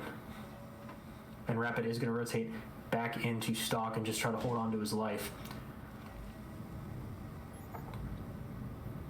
And now we're going to see a bit more map control being established. Static is going to be rotating to the jacuzzi wall, potentially to help out with trying to open up this wall for the team. Pelican is going to try to open up these castle barricades and get a better angle onto this Jaeger. They need to get control of this, but there's the Jaeger holding that breach. And there's Funka taking down that Jaeger, so there's a nice trade.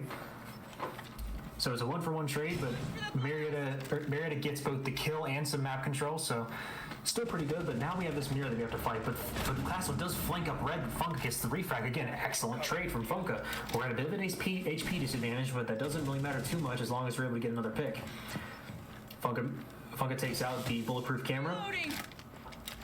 And now we've established control of CC, but we have to fight this con mirror, which is going to be really, really tough, but he should have access to another. Actually, no, he has no ash charges left, which is so unfortunate, so he cannot counter the mirror right here. But he sees that he is on the right side, but he tries to pre-fire it, but now Static jumps onto the mirror from behind. So that means he manages to get a nice pre-fire onto her, but the Ash is going to have to self-res back. I'm not sure if you can help people res with the Frostbite or if you have to self-revive. But now Static is... But now Spoon actually takes the final kill and Marietta win round 7. And that is an excellent round for... It says they're typing ping in chat. I don't know if like the ping is high or what. Or are you able to check the scoreboard map to see if the ping is different? Oh yeah, the ping. Look, the ping is like 285. Yeah. Yeah. So yeah, the servers are being really weird right now. Again, not a surprise for Rainbow Six Siege. Attackers need to locate and Yeah, but it looks like they're going into the round, so they're not able to pause to play this out with the ping. But yeah, that is pretty high. Yeah. Now everyone is on high ping, so I'm not sure exactly how it's gonna be or what exactly is happening. But I wouldn't be surprised if the it looks like they're calling for a rehost. So Marietta's at 3-4 right now, but looks like we're rehosting this map. So I think that's fine, just to give the servers a chance to see if it will settle down a little bit. Because if everyone's having the connection issues, then it's got to be on Ubisoft's end again. Yeah. 5 seconds left. So it's like St. Clair's just leaving the lobby. We're gonna be resetting it.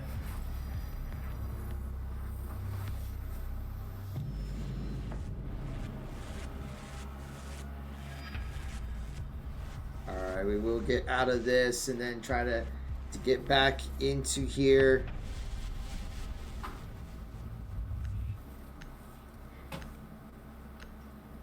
Just give me a second back. What we'll do right now is, while we're waiting for the rehost, I'm just going to take a quick break while we get that. Because it's going to take a couple minutes to get everything set up.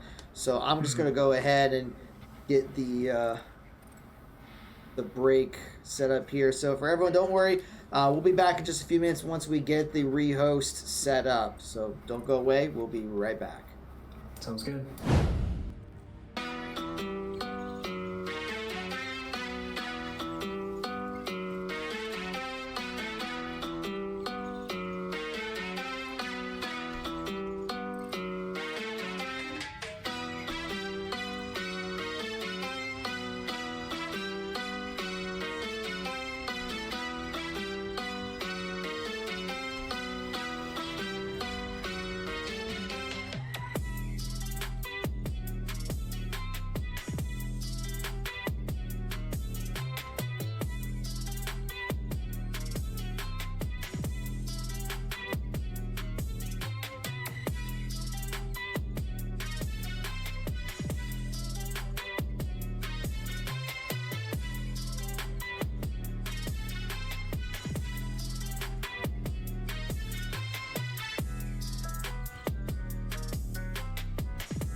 All right, and welcome back. We are getting things set up for the re-host. It looks like everyone is ready, so we should be starting up any second. But I think it is going to be 3-4 still. They are starting up, so we're going to swap over here. All right, can you hear me? Yep, I can hear you. All right, let me turn this a little bit. Okay. Sorry, adjusting my input sensitivity. Oh, you're good. All right. It looks like everything is set correctly. That's the beauty about the new spectator feature is I don't have to worry about running the lobby anymore. Yeah. Yeah, so the main spectator, he's determining like where people are. Mm-hmm. That's cool. Yeah, well now there's 4 spectator slots. And that's cool. Yeah, there's 4 spectator slots, and you don't have to be the owner of the lobby to be the spectator. So like anyone could be the lobby owner. That's nice. Mm-hmm. No, yeah, that's really good. We're gonna see Marietta go back against St. Clair on the gym bedroom site. 5 seconds remaining. And we're gonna see how this visual is gonna hold up for St. Clair. Hackers are moving out to locate a bomb Now, and defuse it. I will say this is going to be a little different because we'll see the castle is going to barricade onto the highway windows, which are the 3 windows on the outside. Triple windows going into gym, master, and con. Spoon is going to be pushing, it seems, from Logi hatch, repelling up top, and individuals is going to be holding on to main stairs. We have the same Jaeger holding on to CC as he did before. Again, establishing a bit more map control, holding on to it. Funko is on the Ash, and now he's going to call his Ace over to open up these walls. Located a bomb. But now Jaeger actually vaults up onto... He's trying to see if he can get an advantageous angle or get something, but we do see the impact trick coming out to try and maintain control of the wall, but we see that Ace is going to be still trying to breach what he can. And we do see that one has to choose between which area to impact track, but the impact track actually misses. So there we go. And Pelican also manages to take down the actually no, they're vigilant CZ. That is 2 taken out on the side of Marietta, but Rapid also manages to get a refract on a Spoon. Marietta still up in numbers, which is really, really, really good. So now the Vigil is taken out, and all that's remaining is the Legion, Castle, and Bandit, with many of them holding on to Logi. Marietta now have a lot of utility that they can allocate. Flashing down onto Logi, they may try and do, or actually Funka is just getting control of Logi from Khan. So they won't even try and fight Funka close on this Logi door, and there he sees that one is extremely close on Logi. The Legion must know that Funka's 1 HP, but now there's no impacts left, only a C4 from Bandit. He's going to try and get that Legion mine, but Funka actually can't hit those Legion mines at all. Because if he touches it, I think it does a little bit. I'm not sure if it does that instant damage anymore. But Funka is just very, very low HP. He can't let anything get a tick off. But you'll see that he manages to get the flank onto Bandit, but Castle does refrag, but still doesn't matter. Marietta is still up in numbers. Excellent play by Funka despite him being low HP, but now Salty Boy takes down Rez, and now one does take down the Castle Barricade, but Static takes him down with Static, and Pelican takes him down, and Static completes the round onto the Legion. Excellent pre-fire there. Sorry, I got the names mixed up, but that was really, really good reaction from Pelican to fight the one that was taking down the Castle Barricade. Really, really good rounds from Marietta. Marietta has tied it up 4-4 on offense.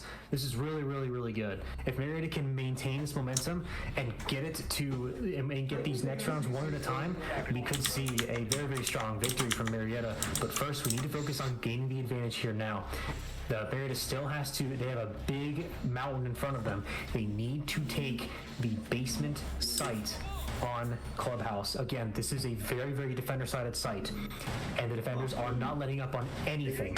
These guys have C4s. They have impacts for impact tricking. They have Tubarao for freezing the kitchen hatch. If I had to guess, Matt, they're going to Tubarao the kitchen hatch so the gadget is frozen, and then they're probably going to use an impact grenade to destroy the gadget while it is frozen. That's what I would think. 5 seconds left. I wouldn't be surprised if that was the play, because I think impact grenades still work on frozen surfaces. So then we see the Tubarao is going to be playing in the basement. He's a really good anchoring operator with that Maverick DMR. But we'll see. Warden is playing the shotgun, which I really respect. I really respect the Warden shotgun play. That shows that you have the confidence to use that SMG-12. Spoon on Sledge is going to be going upstairs to try and get control of Logi. And then Thermite's going to be going near Jacuzzi Wall, as they're going to do a top-down push here to clear out any potential roamers, which I'm a fan of. The top-down push is nice because it gives you that sense of assurance, but Pelican's been taken out really early. That is tough as we're losing a hard breacher, but luckily Marietta prepared for this with double hard breach. Now Marietta is still facing a bit of a difficulty here because Funka might be able to take a pick here, and he does on Corey. Excellent shot there onto the defender holding on to main stairs. Did not expect Funka to get so close so quick. And now Spoon's going to try and get a bit of vertical play onto Bar. But Marietta still have 2 minutes on the clock. They still need to get a bit more map control. And as you can see, one is holding the top rafters from a punch hole. But Legion realizes he's bitten off a bit more than he can chew, and he has to get back. And now Rapid is on very low HP, and he has to fall back to site. Again, getting close to a minute 30, halfway point in the round. Marietta has still established a good amount of control. They're not doing bad, but they still are going to have to make their move. They're going to have to fight for something here. Again, the Legion is pretty low HP, so it wouldn't be bad to just start going down to the second level of the map. We've damaged another one of the roamers. I highly doubt there's another one upstairs, and as we can see, that is just a very, very weak possibility. Funka's going to start trying to make his play down blue stairs. He's getting a bit more of his confidence back. He's going to try and see what he can do with this ACOG R4C. As we can see, it has made a return into Rainbow Six Siege. And now we have a minute left on the clock. Again, Marietta are kind of wasting time here. They need to get something done soon. And Sledge cannot manage to get control of Hatch by himself, as he doesn't have any hard breach utility. But he does actually see the Tubarao, and he needs to take him out. That's a 4v3. Marietta is actually in favor right now, but he does get pushed up on by Salty Boy, who manages to go for a play on top main stairs, or from bottom main stairs. But Funka manages to get another pick. Funka is now on a double kill. 3v2, Marietta is in favor, and Funka has control of the gun rack side, or basically just all of Cage from Arsenal, or from back Arsenal, and now he's holding on to blue, and he does get picked, and he manages to pre-fire the mirror. Excellent job. Maria's in a 3v1, but only 20 seconds remain. Funka has to help his team here. And he's saying to come back to kitchen and come to plant on Funka. But there's 15 seconds remaining. But luckily, as long as Marietta starts the plant in time, they should be able to get it off, as Jaeger has no throwable utilities to deny a plant. And now Funka's trying to say, wrap back to me, plant on me, but now one is inside motor right now. But now Rez should be able to get the defuse off. Salty Boy has to get a 2K here. And we do see that Rez plants near dummies on the mirror window, but Jaeger might be able to isolate these 1v1s. Now Funka is trying to fight this Jaeger, and he's trying to pre-firm as best he can. Jaeger is low HP now. Jaeger has to have some insane shots in order to win this. But Funka does manage to see the Jaeger's head at the lane. He gets that nice headshot, and Funka secures that round for Marietta. Excellent gunplay from the Ash R4C ACOG. That's exactly what you want to see. And that is, you're watching a professional at work there with that R4C ACOG. That's what Marietta needed, and Marietta is now up 5-4 against St. Clair. Yeah, I mean, Funka just played amazingly that round, getting a 4K, getting pick after pick, holding the sites, getting that bomb site to be able to communicate with the team and say, hey, we're safe over here, come over here to plant, when just a few seconds left, Rez being able to get that plant off. And as you said, Marietta's now got the momentum in their favor. And was, and Funko did an excellent job there. Yeah, I heard him myself. He said, "Come over to me. I got sight. Let's plant." And that's exactly what they did. I'm liking that Marietta is responding well to calls. Their information is flowing pretty well that round. It's like once Marietta gets a bit more confidence, gets a bit more into the round, they're getting some picks. Their information flow is a lot faster, and they're getting a lot more stuff done, which is exactly what you need. You have to have that confidence to have that speed mid-round. So it seems that, again, St. Clair is going back down basement. This is what I said, Matt. They know this site is super strong. Regardless of the fact that Marietta was up 2-1 in the post plans, they still are going back to this site because it is such a good site to go as a defender, because you know you can win this site. So let's see if Marietta can take it again for a round 2. Funko might have to have an excellent performance again, or we're going to have to see some more work done by Marietta here. We see that Ash, Funko is going to be already opening up Jacuzzi Wall early, but now the defenders, he might have also added some psychological pressure there, as the defenders know that Ash is going to be capable of doing a lot of stuff with that R4C ACOG. It's kind of like you put the team superstar on that gun and just see what they can do, as a lot of really good players are saying that the R4C in its current state with the ACOG is pretty darn good, as you can see. So let's see what Funko does, getting the drone intel from Rez, telling him if there's anyone nearby. And Funka is starting to make his way through the gym hall and down the main stairs. These initial picks are going to be extremely important. We're seeing a bit more vertical play on the bar. Spoon is not going to spot anyone rotating from bar, but he's going to just get a bit more vertical play, establishing more control, opening up that con hatch so we can drop down when needed. Again, 1:40. We're a little bit low on time, but we still need to clear this Solus out of bar, which is going to be really tough because Solus knows when she's getting drowned and when she's not getting drowned with her little scanner. Funka is going to be low, but he does get taken out, but Rez does get a trade. Now this is tough. Funka was the superstar for that round, but then Rapid does manage to take down Spoon. Now it's a 3v4, 2v4. Rapid takes another pick onto Pelican. It's up to Rez and Static to close this round out, 2v4. But Rez also manages to get picked by, it looks like, the Warden pushing up main stairs, and now Static is all alone strip side. Lots of amazing plays from the defenders here, and now Static is in a really tough position. A minute left, still possible to win the round, but it seems that also Myriad is looking up like Ping is doing really bad right now. Yeah, Ping's went back up for both sides. It's now over 100 for everyone. Yeah. So that is also tough. But let's see if Static can do anything this round. And he doesn't manage to take down the Legion, but that is going to be 5-5 tied up for St. Clair. Yeah, the real question is, are they going to call for another rehost, or if they're just going to play it through? Because I think both teams get 2 rehosts a game, if I remember correctly. Or is it 2 rehosts a match? I can't remember.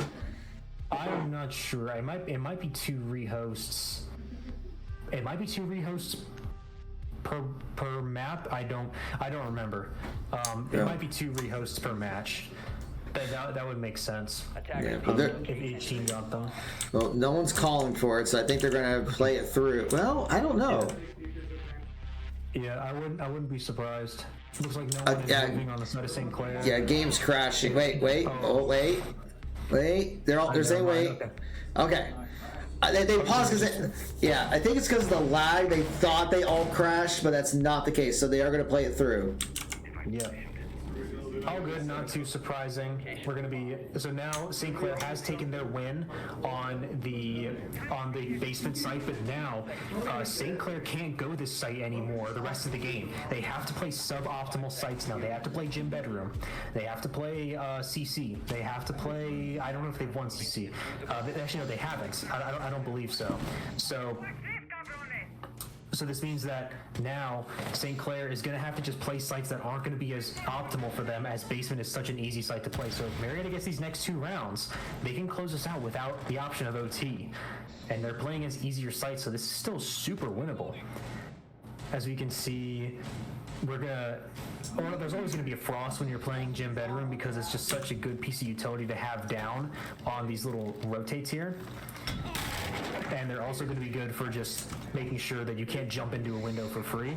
There's Frost putting that Frost mat on that mirror window as she did before, but Marietta did run into that, so they probably won't run into it again unless it's a different operator that hasn't been informed of it. So we see that Ace is going to try and again manage to get control of that cash door, or that cash wall, and Funka is just holding on to cash with a little punch hole. But it seems that St. Clair is giving up control of cash pretty soon, unless the Jaeger's playing super close to cash door. Actually, yeah, he's playing in con, but he's giving up the majority of cash right now. He's actually playing very, very timid and letting Marietta have a bit more control. And so now that Pelican knows that it's just the Jaeger and cash, now Marietta can go for a bit more, and Funka's going to try, and he manages to get a bit of damage onto the Jaeger, and Jaeger's forced to retreat back. But now the Mirror is holding on to Logi with her window, but surprise, Funka has his mirror counter in hand and manages to destroy the mirror window, or crack it. But now there's a pre-fire going down, but he's safe behind the pellets, and Static does take down the mirror, and Spoon also takes down Salty Boy, but Charm gets the refrag, 3v3. But now one gets downed for... actually no, Funka is currently downed, and now it's a 2v2 effectively as one is downed. But so he's trying to get some sort of pick, but now it is a 1v2, and Rez is in too vulnerable of a position to get revived by Spoon. So Spoon would have to go for some crazy play here, but he might be able to get it off. And it seems that the defenders are going to allow the Rez. They're just going to play it safe here. 35 seconds remaining. Now, there's a few things you can do here. We do now have access to the jacuzzi ball, but there's only 30 seconds left. So, playing this is going to be a little tough. 20 seconds remaining. You really have to go for something here. The defenders aren't going to bite at any bait. They're going to just wait for you to jump in because they know you have to plant. That is exactly the way that the game is played. So now Rez is going to try and go in pre-fire. This is going to try to pre-fire the bomb plant, but then as we can see, Charm holds the jump in, and St. Clair does win the following round, which puts them up 6-5 for this round. Yeah, I got a little messy there with the ping, and Marietta was adjusting pretty well, but then just kind of, as soon as Funka went in, like, guns just went blazing all over the place. But yeah, now it is match point for St. Clair. I think Funka got a bit overambitious because Funka had everything going for him. He had the Ash Charge, which it turns out the Ash Charge, when you shoot it at a mirror window, it cracks the mirror window, so it physically can't be used anymore. It just becomes a solid piece of cover. And Funka threw that Ash Charge, and he just ran forward while it was going off, which caused him to get downed, which I think it would have been better if he would have just thrown the Ash Charge and just let it explode, and then force the mental pressure onto the mirror to say, okay, I have to either hold this exposed or I have to back up. Instead, he kind of threw it and pushed, which gave the mirror a small window of opportunity to still fight him, and gave one person the option of peeking them from the gym window. So I think he just bit off a bit more than he could chew there, and he just moved just a little bit too fast. I think like when you have a strong utility advantage there, you just kind of chill a bit. You get your utility advantage, and then you rethink stuff and think, okay, am I good to push this? You know, you don't need to rush it. You still had time. We are at the advantage here. So again, Marietta had a lot going for him that round, so now they have to push the CC site. But this is going to be really tough because even if Marietta wins this, which they should be able to if they get control of Rafters, they're going to have to, when they go on the offense, the defenders are definitely going to go basement because that is the strongest site that they have on this map. So Marietta's got their work cut out for them, but first they have to get this next attack win, and they're going to have to win another against the defense of basement. So Spoon is going to be holding on to stock. It seems that stock hatch is also open as well. Pelican is going to be able to, but he doesn't actually manage to get it off because of the Tuberel. So he's going to have to wait, and there is the servers lagging a bit. We see that Rez is going to be on the Monty, a really strong strat for Rafters, but we do see that the servers are still lagging really, really bad. We see that one is bottom red. Yeah, pings at over 200 for each of them now. And there's the Legion counter from Monty. Now Monty has to back up. Monty has to back up here because, as you can see, he's going to keep taking ticks from this Legion mine, and there he gets downed as he also he gets downed from the Capital firebolt from his own teammate. That's unfortunate coordination of utility there, but as you can see, the hard counter to that Monty push is Legion, and then there is the two Brow holding up top for those top rafters, and then one may go for another play outside.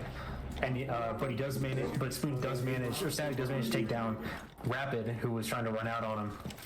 A bit over ambitious for him, and he puts down another claymore just in case.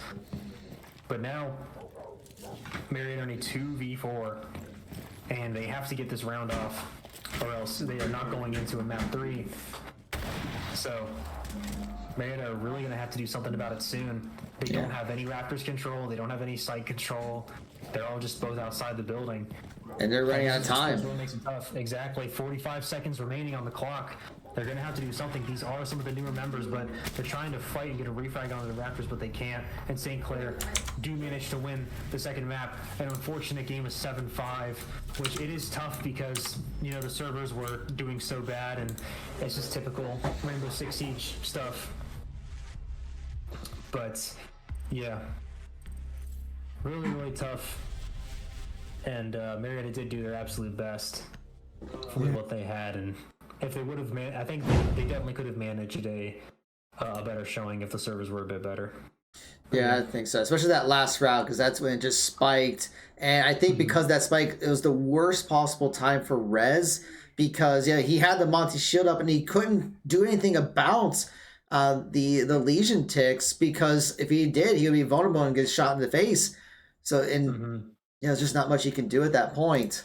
Yeah, that's why Monty pushing up Raptors is really, really, really strong there, because they can't do anything about you. But the hard counter is Legion, because once you get hit with that thing, you have to leave. You have to go all the way back down the stairs and outside, and then you have to take the Legion mine out, and it just becomes this whole like slow ordeal. And Legion has plenty more mines in his back pocket, so that is a massive counter, and I can see why Rapid would like to play that there for that specific site. So otherwise, maybe we're so close to getting to OT. It was just those last few rounds closing it out that really weren't able to be secured. But really, really good for being against St. Clair. So just a really good job all around. I mean, considering the first game, they went 0-7 and got back to 5-7 and almost got to overtime despite the server issues. That's quite an adjustment from the team. And then kudos have to go to them for being able to make those adjustments. I agree. All right, but that is going to be the final Rainbow Six match for the semester. But, hey, we'll have some Rainbow Six Siege in the fall. Now, of course, Spoon and Rez will be graduating, so we'll see some of the newer players that are going to be coming in. We'll see what the team looks like. But overall, I mean, considering the teams that they've gone up against, a pretty successful semester. A very young team as well. I mean, we're bringing in a bunch of brand new people who weren't as familiar with Siege, so they've learned a lot from it. So I think that with over time, we're going to see some great things from the team in the future. I agree. All right, that is going to be it for us. Once again, Vincent, thank you so much for taking time to commentate. I'm sure everyone who is watching appreciates your insights. Oh, yeah, no problem. And, it was the last game of the semester, and it was against St. Clair, so I had to show up for it. And it worked perfectly because my final presentation was earlier today, so my evening was clear for it, so it all worked out in the end. That's awesome. Thank you again. But that's going to be it for us today, everyone. Thank you so much for watching. We will be back on Thursday as our Smash team will be going up against Lawrence Tech in their final NACE Starleague match. But for all the latest updates of what's going on with Marietta College Esports, please be sure to follow us here on Twitch, X, Facebook, YouTube, Instagram, and TikTok. Shoutouts to all of our supporters again. HyperX for being the official peripheral sponsor of Marietta College Esports. But we also want to thank Buy Blue Light, Elgato, Incrediware, Over the Moon Pizza, Kovacs, and MSI. And thank all of you for watching. Thank you for following our channel. Thank you for your subscriptions. Thank you for your gifts. We truly appreciate it. We hope you enjoy the rest of your evening. Have a great night.